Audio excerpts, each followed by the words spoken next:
Sermon of the Week Q. How goes it, Nick? The tall, distinguished-looking man said.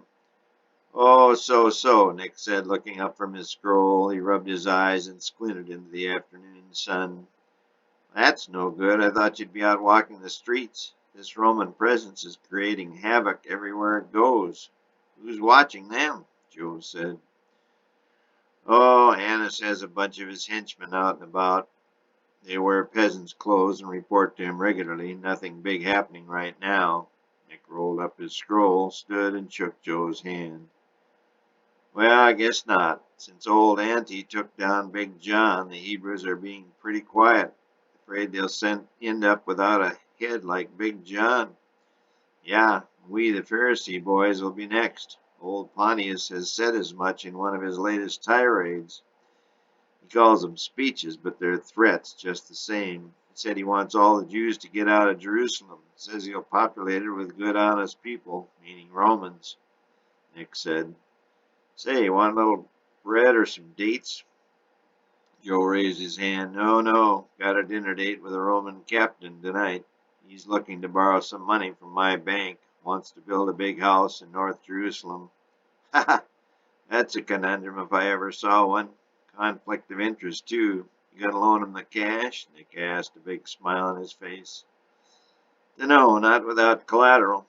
What if he threatens you? Nick said.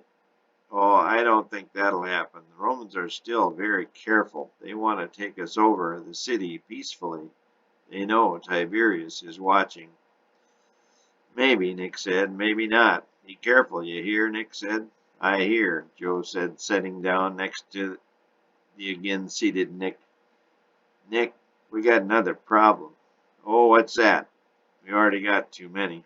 You're right there. Well, you remember back about 20 years ago, we were in law school. Long time ago. I didn't think about that. Only the future, Nick said. Yeah, it's been a while since we passed that Jewish bar. Too long. Well, anyway, do you remember that time when we were in school and this kid came to visit our school? He wanted to look it over, thinking maybe he could apply someday. Can't say as I do. There are a lot of kids wanted in that school, but you had to be in the right family or it wasn't going to happen. Well, try and think back. He was a clean-cut kid, maybe 11, 12, but what I remember was him arguing with a couple of priests, and he was winning all the arguments. He got them so mad they almost strung him up, Joe said. I think I remember that. He must have been in our last year. Yeah, I remember him. Good-looking kid. What was his name? I hoped you'd remember. Well, anyway, I was up at a cousin's wedding last week in Cana up by Nazareth in Galilee. Well, there was a kid there who reminded me of that guy. In fact, the reception ran out of wine, and this kid, well, he's probably 30 by now. Anyway, he went out back somewhere and brought in a jar, in fact, jar after jar of wine. Must have been 30 of them. Really? You think this kid might be him? Ever since the reception, I've had a gut feeling that they were the same guy, Joe said. So what's this got to do with anything? Nick said rather sarcastically. Well, for some time I've been concerned about how things are going in Jerusalem and what I or we might do about it. And? And well, we're lawyers. The way we investigate and try cases is, well, the way to maintain control, the way peace is maintained, the way justice is maintained. If we have credible information, enough of it, we can usually win any case. And if justice is served, peace usually is maintained. Eloquent, but a lot of ifs. A lot of ifs, Nick said, rolling his big dark eyes. I think we need to form some kind of investigative force, some kind of information gathering force, so when push comes to shove with these Romans or any other political body, we can preserve our people. We can preserve justice. These locals, Pilate and his thugs, are one thing, but Caesar, the ruler of the civilized world, he can't afford to not listen to solid information. He hates any type of disturbance. He's got far too much of that already in Northern Europe and in Africa. You may have something there. So what are you suggesting? Is a sort of secret intelligence agency? But we already got the Q, the Pharisees have agents all over, collecting information about everybody. Joe shook his head. Yeah, but by the time Annas and Caiaphas get through with the information, it's so doctored, so corrupted, even they have a hard time believing any of it. Nick nodded. So you and I form a separate secret agency, but who does the legwork? We don't have time for such. No, no, I will get some trusted outside operatives to do that. How will you trust these spies? You know the rule. Trust is not earned, it is bought. Nick nodded. Then all we need is someone to record and catalog the information. And keep it in a safe place. My bank is the safest in the world. Nick nodded. Ooh, I met a guy at the wedding. He's a scribe here in Jerusalem. Says he was up there because his wife knew the bride. Can he be trusted to keep this knowledge secret from the other scribes and Pharisees? I talked to him a little bit and have an appointment with him next week. I think he is our man. I hope you're right. Otherwise we'll be hanging from crosses like so many of our countrymen. Yeah, my cousin's out on the road north. Awful, just awful, Joe said. So with the scribe set and you hire some spies, who are we going to watch? Nick said. Well, I think this guy up at the wedding is a comer. I just can't remember his name, Nick said. I think we start with Pontius' son, Pontius II, Antipas' daughter, Salome, and this guy from the wedding. I'm sure there'll be more, Nick said. Might be too big a job, and the bigger it gets, the more likely there are leaks, and it all comes a cropper. No, we have to keep it small. You, me, the scribe, and just a few select spies. We can get other information from the queue whenever we want, but we want the truth. That's what maintains power, Joe said. That's what keeps us Hebrews, Nick said. I'll let you know when I remember the guy's name. You do that, Joe said. The two stood and shook hands. You and I are now the charter members of the JNC, the Joe Nick Corp. We will need a password. Nick thought for a minute, then said, Pomegranate. Mark is the second of the Gospels in your Bible, however it is sometimes was placed fourth in the Gospel row. Matthew is considered to be the most important of the Gospels for reasons unclear. He was a disciple of Jesus, as was John, but had a rather dubious past. Jesus recruited him from the tax collector workforce, and then as now the reputation is suspect and often they are looked down on by the public. John's book, the now fourth Gospel, is different from the other three, which are referred to as synoptic Gospels, synoptic meaning summary. John's Gospel speaks more to what Jesus believed and why. It gives you the impression that John was not just a follower of Jesus, but a close friend, one who understood what he was about. The other three are more like what you would expect modern-day reporters to be, gather news and report it.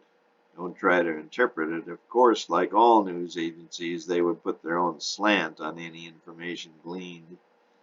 In this area, Mark is the most like a reporter. It is as if he was actually a reporter and followed Jesus' every move and recorded it. It's very likely he may have been a Jewish scribe. The scribes in Jesus' time were essentially lawyers. They gathered and wrote down information for future reference and investigation. Jesus often was confronted by these scribes.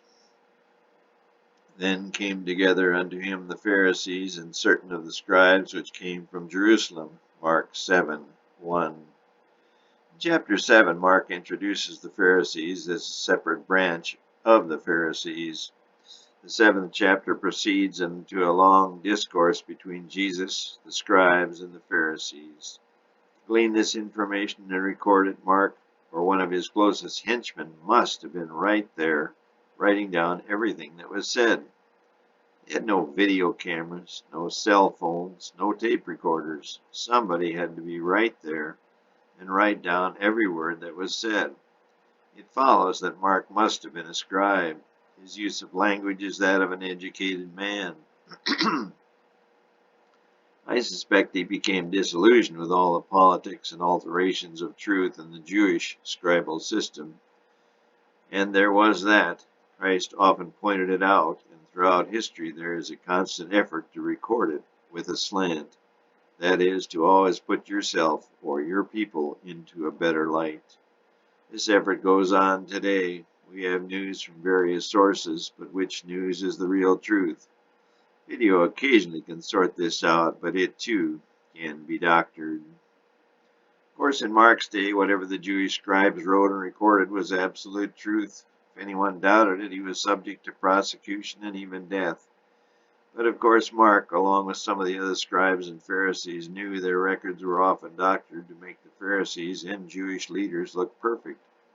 I expect some of the more sincere scribes took exception to this doctoring and likely kept separate records of their own, so one day down the line, the true history of the time, including that of one Jesus Christ, could someday be heard.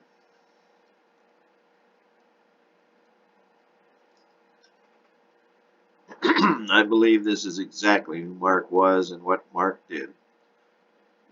Almost all of this discourse between the Pharisees and Jesus makes the Pharisees look bad, very bad. They literally look like idiots over and over again.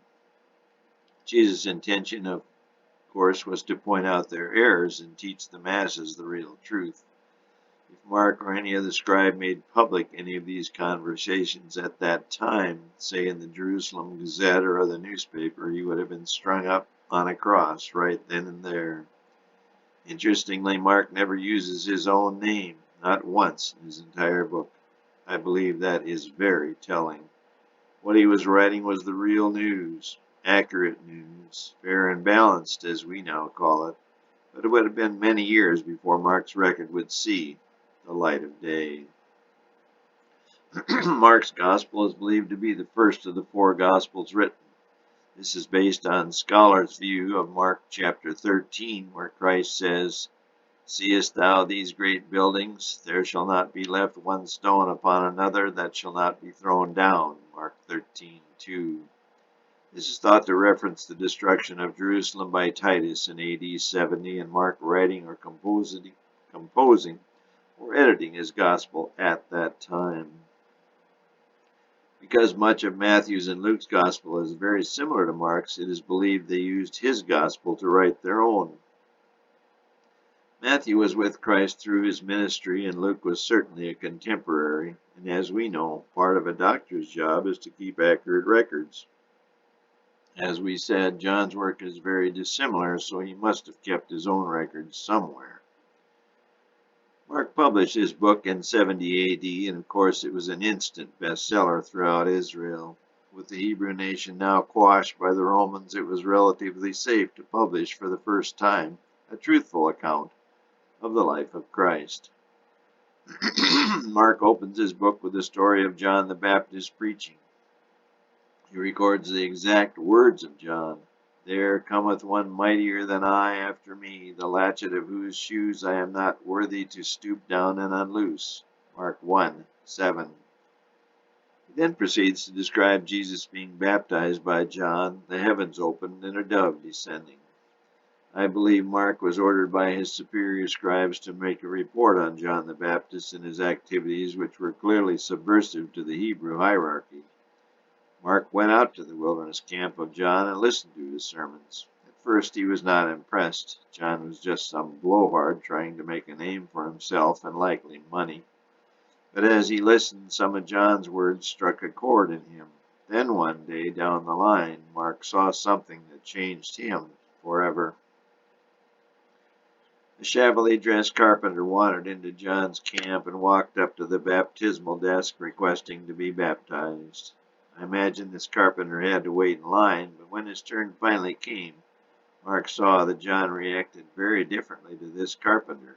Mark watched intently as John and Jesus had some discourse about the baptism. Then, after some discussion, John did baptize the carpenter.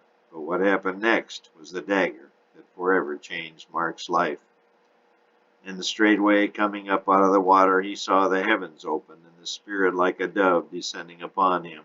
And there was a voice from heaven saying, "Thou art my beloved Son, in whom I am well pleased." Mark 1:10 and 11. To write this down, Mark must have been there. He must have been right there when the baptism of Jesus and the heavenly acknowledgement took place. Anyone who was there would have never forgotten it. If you hear the voice of God, if you actually hear it, it is going to change you. It will either bring you much closer to the path of goodness, or it will drive you deep into the path of darkness. Mark, that day, was brought onto the path of goodness. I expect that is the day he decided to keep a separate record. He knew he must record the true story of this carpenter, but must keep it completely secret. Found a couple of trusted men, likely his own relatives, and had them help him follow this carpenter wherever he went. And they were to write down everything he said or did. Mark would then keep his record in a secure place, probably under the floorboard of his house. Coptic tradition holds that Jesus appeared to his disciples in Mark's house after his resurrection. John 20. Mark's Gospel was first published in Greek, a language not understood by most of the population.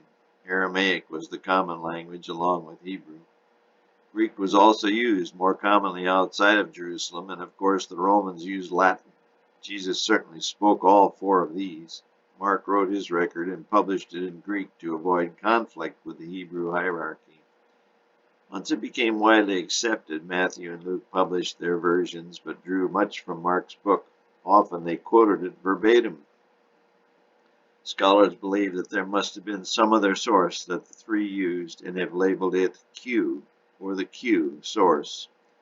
I believe this was likely the record compiled by the mainstream scribes and Pharisees of the day. Of course, this would have to be slanted to make them look good, in fact, perfect and above reproach. This would most certainly have been available to Mark and possibly Matthew, a tax collector, and Luke, a doctor, and would have been written in Hebrew. The Q would have been historically accurate as to timing of events, but inaccurate as to the nature of many events. Interpolating this information with their own, they were able to come up with a fair and balanced record of the life of their Savior and record a record that has stood the test of time to this very day. The word mark has several different meanings, such as something different on a surface or taking note of one's words, but the name Mark is from the Latin and means warlike. There is little to indicate Mark was a soldier. In fact, it is difficult to glean anything about his persona from the Bible, but for him to write his gospel, he really had to go to war in his own people. He was a Hebrew scribe who was convinced at Jesus' baptism that he, Jesus, was in fact the Son of God. The more Mark followed his activities, the more he became convinced that Jesus was indeed the Messiah. Mark, in effect, now had to become a spy, a traitor to his own business, his own co-workers, his own country. He had to go to war, albeit a cold war. He knew he must record the real truth of this Messiah for posterity, and he set about doing just that. What is so fascinating is that he never gives his name in his book. In fact, his name is not found in any of the four Gospels, not once. The first mention of his name is by Luke in Acts 12:12. And when he had considered the thing, Peter's imprisonment, he came to the house of Mary, the mother of John, whose surname was Mark, where many were gathered together praying. This is very likely because Mark was still a spy, a scribe who openly was pro-Pharisee, but secretly pro-Christian. He acted as a scribe, a reporter, but all along was recording the real truth as it happened. Someone who records 20 miracles of Jesus in detail had to have actually been there. Mark recorded history in the making. He was on the scene. The most famous Mark in history other than this Mark is Mark Antony of Antony and Cleopatra fame. The most famous Mark with the M-A-R-K spelling would be none other than the 19th century author Mark Twain. There's much debate about another Mark, the one mentioned in Acts 12:12, referred to as John, whose surname is Mark. This name John Mark is used by Luke again in Acts 15:37 when referring to a companion of Paul and Barnabas. In Colossians 4:10 it is said that Marcus is Barnabas' sister's son. That would make him a nephew. The passage in Greek uses a word meaning cousin. Mark is also referred to as going with Barnabas to Cyprus after the split with Paul, and by Timothy in 2 Timothy 4:11, where Paul suggests taking Mark with him. The term Marcus is used also in Philemon 1:24 and 1 Peter 5:13. Though rather confusing, there clearly was a Mark who wrote a gospel in Greek documenting the life of the Messiah, the Savior of the world, Jesus Christ. And it is clear that Mark was an eyewitness to his life, just like his fellow gospelists from the beginning were eyewitnesses. Luke 1:2. Tradition presents even more information about Mark the Evangelist. He was born in the city of Cyrene, North Africa, now Libya, in 12 AD.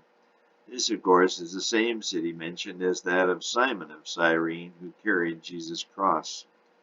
Only Matthew and Luke mention the word Cyrene. He is thought to have been the man who carried water to the house where the Last Supper was held, Mark 14:13, and Mark was also thought to be the man who ran away naked at Jesus' arrest, Mark 14:51 and 52.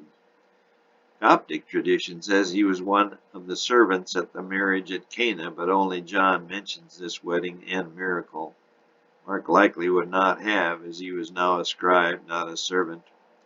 After Christ's crucifixion, Mark returned to Africa and founded the Christian church at Alexandria. He was said to have preached tirelessly there until 68 AD, when he was dragged through the streets by the neck and died. The day of his death, April 25, is now celebrated by the now Orthodox Church of Alexandria, and he is considered the first bishop of Alexandria. However, his most famous church in the world is St. Mark's in Venice. It is visited by millions yearly. All of this information, this history, is certainly evidence of a truly great man, a man dedicated to one thing, that of spreading the information he had to everyone he came in contact with. And the thing that stands out above everything are his words. 4% of his book are the actual words of Christ himself. Mark wanted everyone to know exactly what he saw, what he heard. He knew that those words had the power to change any and every life, as it most certainly had changed his. There's one thing about Christ that Mark learned during his life. Jesus Christ was a polarizing figure. You were either going to learn to love him or learn to hate him. There was no middle ground. But those who learned to hate him basically hated themselves and their own evil. That polarizing fact continues to this day and will soon culminate with the extinction of evil. I can hardly wait. In 1903, Grenfell and Hunt were searching ancient rubble in Egypt. They were near the town of Oxyrhynchus in central Egypt. They discovered a pile of ancient papyri containing all kinds of manuscripts. However, among the thousands of fragments were found many fragments of biblical text. One fragment has been found in Oxford, England, that contains a portion of the Book of Mark. It is known as P137. It is a 4 by 4 centimeter piece of papyrus containing portions of 5 lines of the Book of Mark, chapter 1. It's been dated to about 200 AD and is the oldest known fragment of Christian text. There are still 500,000 fragments of Oxyrhynchus papyrus not yet studied, so more evidence may be found in the future. The Bible and the Book of Mark stand the test of time. Well, what do you think? Nick asked him. Well, it's got possibilities, but I don't know. For one thing, it's dangerous. I got a wife and a little one on the way, Mark said. I have means to protect you. I run a bank, Joe said. No disrespect, sir, but no one can protect you or me. I can protect you from your fellow Pharisees, Joe argued. Maybe, but the whole sect is so full of liars, no one knows what truth is. There's no safe place. Someone will eventually turn on us, maybe even one of you two. Mark took a deep breath, realizing he may already be in too deep with Nick and Joe. You ever known us to lie to you? Nick asked. No, there's always a first time. When enough pressure is put on someone, he will eventually crack. Then you go, I go, we all go down the drain. He turned over his empty cup of tea and motioned for the waiter of the little tea house on David Street. Can I help you, sir? The waiter asked. Another cup, please, Mark said. The waiter left and walked over to another table. They're just talking, something about protection or something, the waiter said to another man. Well, keep listening. I'll double your tip if you find out anything significant, the Pharisee said. He kept his head turned away from Mark's table. Thank you, Mark said when the waiter brought him another cup of tea. Well, we think someone should be responsible for preserving an accurate history of Jerusalem.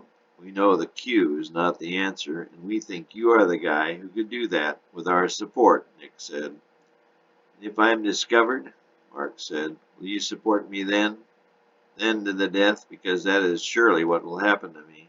If not the Pharisees, the Romans will surely do me in. I'll be sitting on one of those crosses like some of my friends. We will not deny you. We will hang with you, Nick said. Joe nodded. I wish I could believe that, but I can't. I think this is a good idea, but I'm not sure I can be the one. We don't know where else to turn. If you don't keep an accurate history, I doubt it will be kept by anyone. We think this young Pontius, Shirley Salome, and this carpenter will all be major players in our history, the history of the Jews. You are the one that can record it for posterity. That Baptist says the carpenter is the Messiah. I saw John baptize him, and some supernatural things happened there, Mark said, his mind grinding away. Down through the ages, prophets have risked life and limb to record history, Nick said. I'm no prophet. How do you know? Maybe God's calling you through us. We don't know, but something is driving us to do this. A tingling came to Mark's face. I don't know, I'll have to tell my wife. Tell who you have to, but the fewer that know, the better the chance this will have of working. Mark nodded. He had a brother and a cousin. The three were close. Maybe, Mark said. Joe and Nick looked at one another. They kept the smile they had completely inside. I'll let you know in a week. Fine. I hear this Jesus guy is doing some preaching up north. Caiaphas is sending an envoy up to check things out, see if any laws are being broken, maybe make an arrest. You better go along, Nick. I am. I got seniority. I'll try to stave off any intervention. Gentlemen, I don't think this carpenter is going to let anyone intervene with anything he does unless he wants to, Mark said. He was warming a bit to the idea proposed here. Maybe, if you decide to accept our offer, I'll make sure you are the scribe Caiaphas sends along to the north. We leave next week. I'll let you know by the weekend. I need to come into your bank this week. There was an error in my account ledger, Mark said. We'll correct that and add generously to your account if, Joe said. Any more tea? Maybe some biscuits? The waiter said, interrupting. No, just the bill, Joe said. The waiter turned and went to get the bill. We will need some kind of code to assure private communication, Mark said. Nick leaned over to Mark and whispered in his ear, pomegranate.